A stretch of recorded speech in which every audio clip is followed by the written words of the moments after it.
Thank you. In case you don't remember, my name is Chris Bergen. I'm with Tax Analysts. And I just have to say, this is the nicest school cafeteria I've ever been in. Looks nothing like anything I've experienced.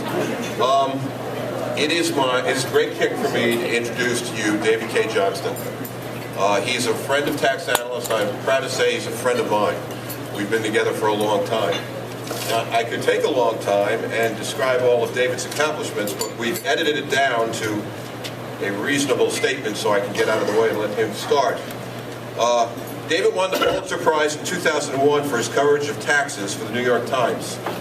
He teaches the tax, property, and business law of the ancient world at Syracuse University College of Law. David is the president of the 4,200-member journalist organization Investigative Reporters and Editors.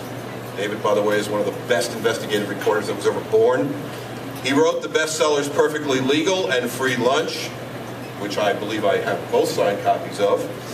And this fall, his latest book, The Fine Print, his third book in his series on hidden aspects of the American economy, which exposes changes in laws and regulations in the mainstream news media that the mainstream news media ignored, that thwarted competition, inflated prices, and took away consumer rights and safety protections.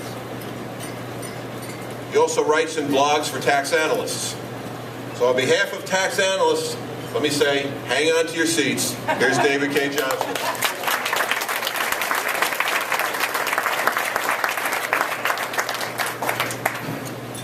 Thank you.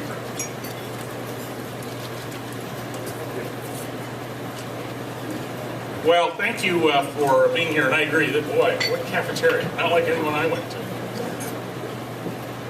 We've been having a very interesting and well-framed discussion today about a number of tax issues, but I want to, as is my nature, blow things up by suggesting that maybe we're all having the wrong debates about taxes in this country.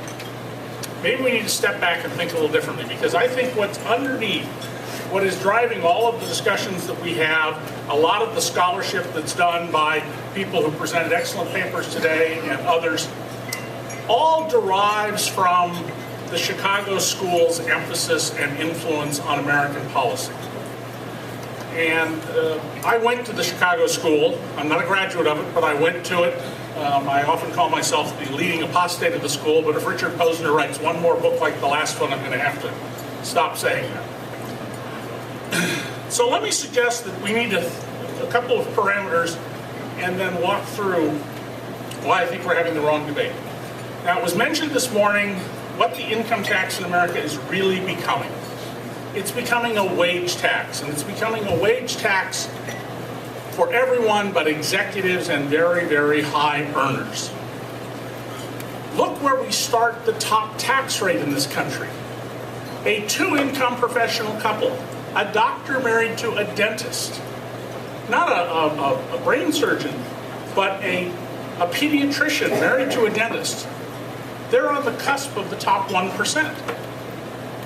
And those people pay the same income tax as people in America who have an income as measured by the tax system of $1 million a day.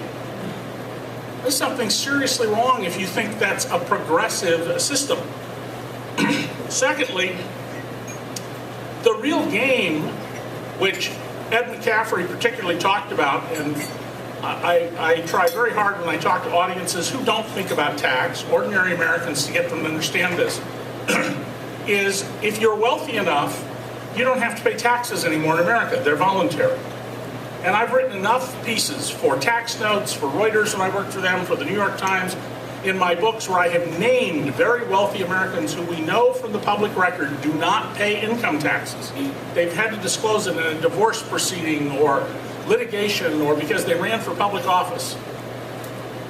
That it's easy to find people like that. I was shocked when Ed told us that it was only a $10 million threshold to get there, because the example I always start with is, well, a mansion Uncle Harvey you never heard of left you $1 billion.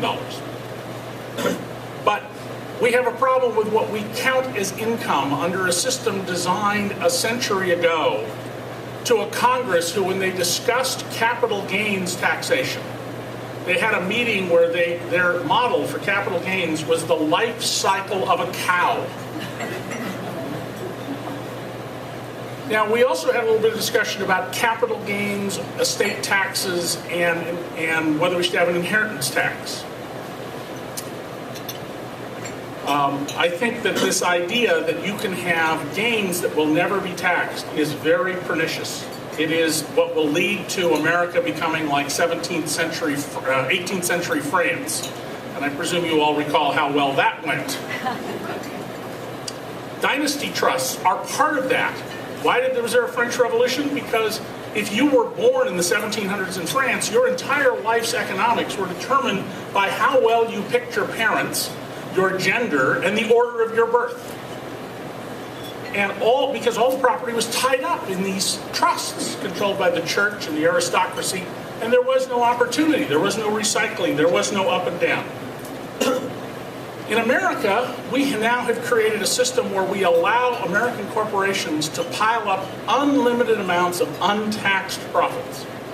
Even though we've had since 1909 a penalty tax for having more cash than you reasonably need to run your business, even though we have a mechanical test set by the tax court in the 1950s, Ronald Reagan signed a law that said, asterisk exemption, you can have unlimited amounts of cash offshore. The money could be right here, but as long as the account is titled offshore. Well, lo and behold, what's happened? We have these incredible piles of uncashed money that are very conservatively invested offshore because corporate executives are inherently managers who are risk averse.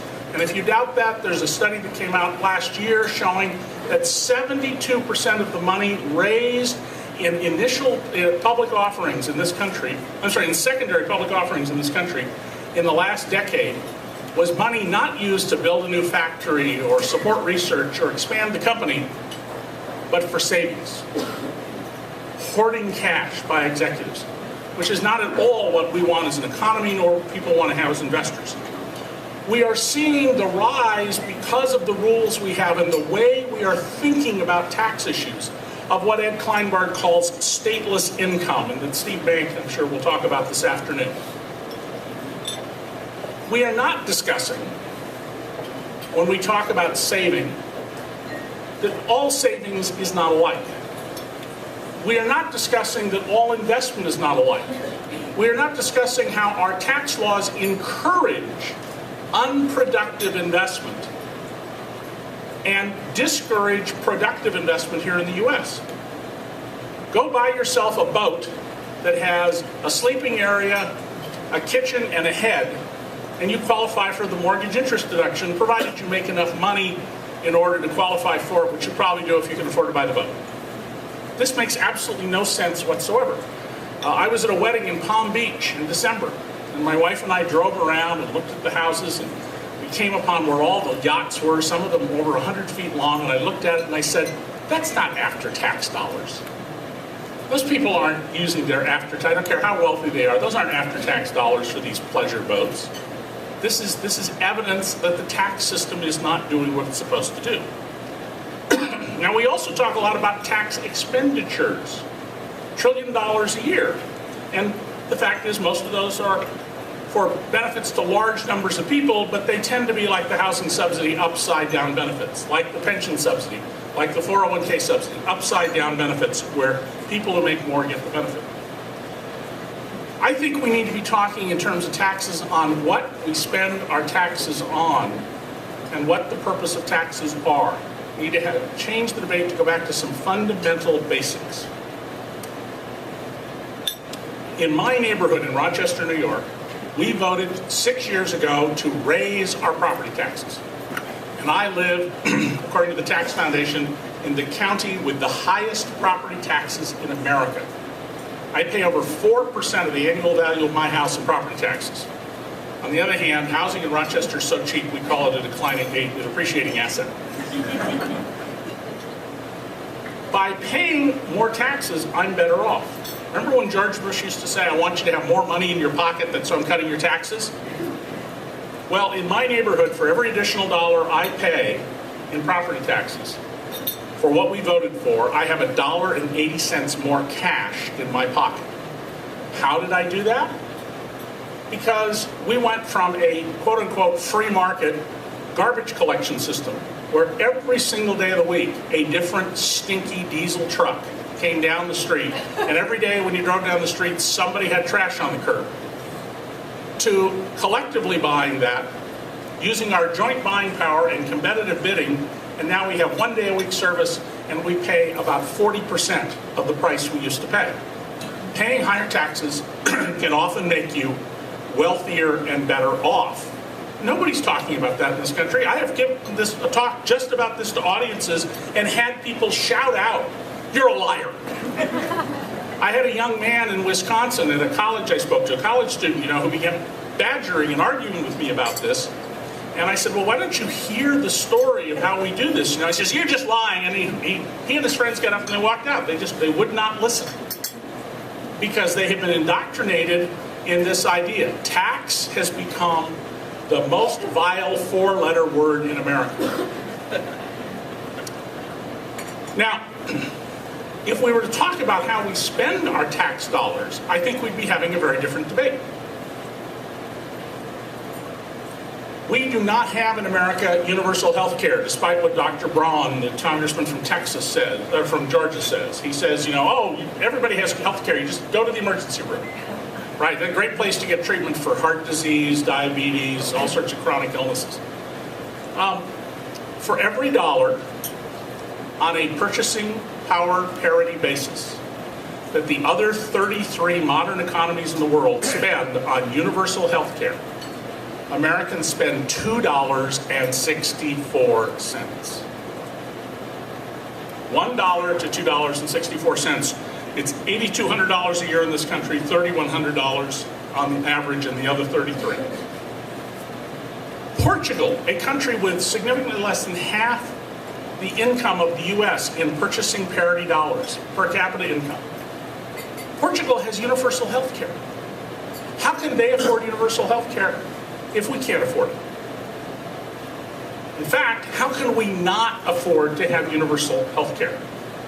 Because we don't have universal health care, we take people who are productive taxpayers and turn them into tax eaters when they become prematurely disabled and unable to work. 45,000 people a year, including people I've known, die because they don't have health insurance. I know 3 women in my life who all died from treatable breast cancers. They didn't have the most aggressive breast cancers, but under our government's policy, you get health care if you have cancer when you go to stage 3 and become totally disabled. And at that point, your chances of survival are down very significantly, and all 3 of these women died. It is immoral to do what we're doing.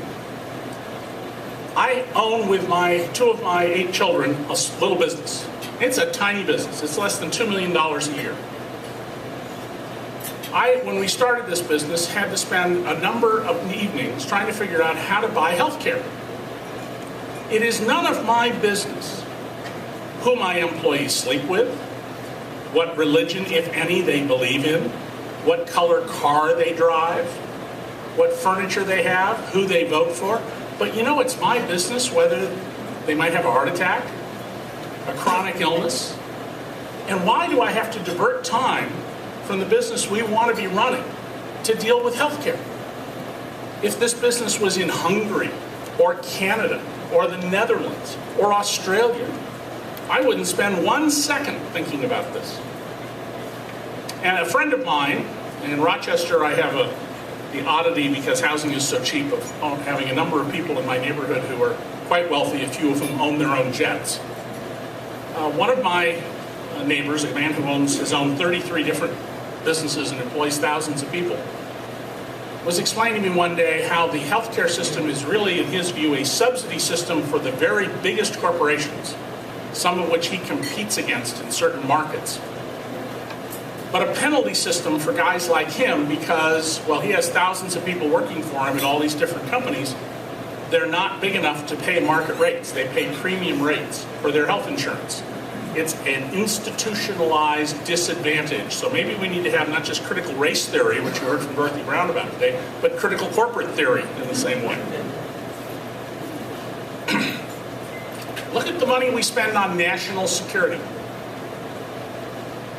not just the Defense Department, but the whole national security budget. All the income taxes that will be collected from January 1st of this year until sometime in March of next year will be needed to pay for 1 year's national security operation. Did you know you pay for 71 nuclear submarines? Against whom? We're going to use a nuke against a bunch of crazies who are stateless, like Al-Qaeda? You can take out a whole city because there's a small group of people who've done something? No. And that's money largely that we drain out of the country to support a huge standing army in Europe, to support a military doctrine that is older than I am, that says we have to be prepared to fight 2 land wars, one in Asia and one in Europe simultaneously, full-scale wars, with absolutely no indication that that's likely to happen. If we simply brought down our healthcare costs, our federal government's budget would balance in a couple of years. That's all we have to do. And we don't have to bring them down to the average of those 33 countries. We only have to bring it down to the average of the country with the best healthcare system in the world, France, where there's no out-of-pocket charge when you go to the doctor, and people have better life expectancies than we do. If we brought down our national security budget, which is now 44% just on the straight military side, not the CIA, the NSA, the bomb-making division of the Pentagon, Veterans Affairs, just the Pentagon. 44% of all the money in the world. If we brought that down, we could almost balance the budget just on that. We are running a system that is not focused on the future. We are running a system in which we think we're still living in the 1930s and the 1950s and the 1980s instead of in the 21st century. Part of the reason for this is the way we talk about redistribution. We look at redistribution as a snapshot. Think about how the Wall Street Journal and the New York Times and the Washington Post and all sorts of graphics you see on TV talk about redistribution. It's a snapshot of what's going on today. I think that's totally wrong. And there's a Canadian study that I reanalyzed for Tax Notes, that ran in Tax Notes International, and I think it's on the blog page that has been restored now that I've gone back to work there, about a study done in Canada of who benefits from public taxes, how the public benefits. And what it showed is there's actually pretty mild redistribution. Even in Canada, once you recognize that you have some people you're going to have to take care of. Not everybody is going to be able to work, be successful. Some people get sick. Some people are the victims of unfortunate accidents. Some people do stupid things. But you're going to have costs you're going to have to bear. Here's how I think we should think about redistribution. We should go back to what Congress was doing in 1913, or when the actual debate occurred in 1909, with the life cycle of the cow. And we should think about life cycles. When you're born, you get subsidized. You get public health, vaccines, clean water, parks, education. Then you go to work. Some people make a lot of money, some people make a little money, and a lot of people have jobs that make wealth creation possible. Don't have nurses and librarians and police officers and clerks. You can't have wealth creation. You have to have systems that enable wealth creation. All private wealth is built on a foundation of commonwealth. Then, after you've done work, or until you can't work, you get benefits again. You get old age income, you get health care. Now, if we started thinking about redistribution in terms of that, in terms of life cycles, and we started saying, well, we need to collect the right data to do this so that we understand that, I think we could change the tax debate, and all of a sudden the idea of a goods and services tax or a value-added tax or other taxes that are seen as regressive would instead be seen like the property tax we voted to raise in my neighborhood as simply collective buying mechanisms that create the greatest benefit at the lowest cost. But that requires changing the debate we're having and thinking differently about how we approach these issues. We need to think about other ways of approaching things, and one of them I'm very enamored of is the Canadians address this problem of step up in basis. I mean, the talks we heard this morning in the gift and tax panel are exactly right. I'm sorry, you can leave $10 million with a step up in basis, all gain, and it will never be taxed. That's an enormous amount of money. I'm not talking about amounts that are so small or trivial, we don't care. And by the way, lots of people die in this country with negative net worths. My dad was 100% disabled veteran, so that when my mother and my father died, it cost me money. I didn't inherit anything. It cost me money. When my brother dies, he's a manual laborer who's now disabled. It'll cost me money. We need to recognize that there are other ways to approach this. An inheritance tax, after all, the amendment to the Constitution says income from any source derived. I don't know why it can't be an income from an inheritance. Yes, there are some administrative problems, but compared to the estate tax, we need to come up with different statistical tools. One of the most troubling things going on in our society is that as we are tightening up these budgets and saying, oh, we need less government, we are reducing all sorts of data collection by government. And government now, in many cases, relies on the industries it regulates. That's one of the key things in my book, The Fine Print, that I tell about. The industries that are being regulated provide the information to the regulators. So we don't just have something called regulatory capture, where the regulated have a focused interest in capture the agency. We now have regulatory blindness.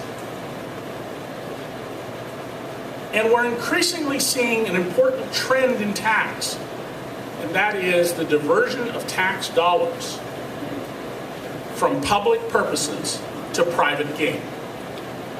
Now, you saw the series the New York Times did on corporate gifts. It is vastly worse than the Times story described. The Times missed, among other things, a $5 billion gift to Alcoa, a $1.4 billion gift to the hereditary ruler of Abu Dhabi, an almost $1 billion gift to Boeing, a $450 million gift to Volkswagen, a $1 billion gift to ThyssenKrupp. I could go on here for another 5 or 6 minutes. 2,700 big companies, every big brand name company that you know about, now has a deal in one of 20 states or more to keep the state income taxes withheld from their workers' paychecks. Let me say that again because it's really hard to believe that. Workers, hundreds of thousands of workers at 2,700 companies in 20 states have state income taxes withheld from their checks that never go to the state government. They are kept by the company they work for. They are being taxed by their boss. Billions and billions and billions of dollars are being taken out of people's pockets and given to corporations through all sorts of mechanisms. A host of them, most of which the news media has never written about. That's why I wrote the book, The Fine Print, was to expose a whole bunch of these. We now have rules that say that one industry that is exempt from the corporate income tax, the pipeline industry, can collect the corporate income tax and its rates and keep the money. Now, it's about 3 cents per American per day. Nobody's going to go to war over 3 cents a day. But if you can get 3 cents a day from everybody in America, at the end of the year, you got $3.3 billion. And your net ultimate cash in your pocket after all the taxes as a result of this goes up somewhere between, depending on the gross up and the tax rate of where the state is, between 64 and 75%. I think we need to be talking about taxes exist to make society work. We are social animals. We need taxes to provide for the 6 noble purposes in our Constitution: to establish justice, to promote to promote domestic tranquility, provide for the common defense, create a more perfect union, though we pretty well took care of that, at least in a big way, when we got the Civil War and the Emancipation Proclamation and the 13th, 14th, and 15th Amendments. To provide for the general welfare, and by the way, the W in the original is a capital, and preserve our liberties for ourselves and future generations. That's why we need taxes, and we need to be talking about taxes for those purposes. How do we promote the general welfare through our taxes? How does it benefit the general welfare that Warren Buffett has a $2/3 billion interest-free loan from the federal government, only half of which is due 34 years from now. How does that benefit us? How does allowing people to borrow against untaxed appreciated assets, assets whose growth is unrecognized by the tax system, and live off that money, and therefore live tax-free, promote the general welfare? So I would suggest that the time has come that we should start backing away from looking at this the way the Chicago school has successfully gotten us to all think about these issues. And part of the reason it's time to do it is people like Dan Ariely and a lot of other behavioral economists are bit by bit showing that the Chicago school stuff doesn't work. It is unbelievably elegant on paper, it just doesn't work in the real world. We need to recognize that we want a system where we reward people who play by the rules and who are prudent. We need to get that word, prudent, back into our lexicon. We need to ask ourselves why it is that fiduciary has become such a terrible word. I have been married for, what's the date, 19? Yeah, I have been married for 30 years, 7 months, and 19 days to a fiduciary. And I asked her one day, I came home and I said, is there something I'm missing? I just was at a thing in New York and it was about how terrible it is to have fiduciary status posed upon you. Are we being hurt somehow? And she said, no. I said, well, how would it matter? And she says, well, it's a terrible thing to be a fiduciary if now and then you want to cheat people. But as long as you don't want to cheat, it doesn't matter. That's really what that means. If you're honest and you follow the rules and you behave, you shouldn't be afraid of being a fiduciary. But we're taking away accountability and responsibility. And the tax debate we should be having is about how do we get accountability, responsibility, the most benefit for our taxes. How do we get taxes that grow the economy, that encourage productive investment rather than unproductive investment, that eliminate wasteful practices like our sick care non-system system, that enable businesses to flourish by focusing on running their businesses, not healthcare, that address the institutionalized inequities in our system that particularly Dorothy talked about this morning. That's the debate we should be having, and I would encourage all of you to, as you're doing your scholarship, or if you're a practitioner in your work, to just step back and white paper things and say to yourself, okay, what's really going on here in the work that I'm looking at, and should we think about this in another way in order that we will make sure that this nation endures? So, thank you.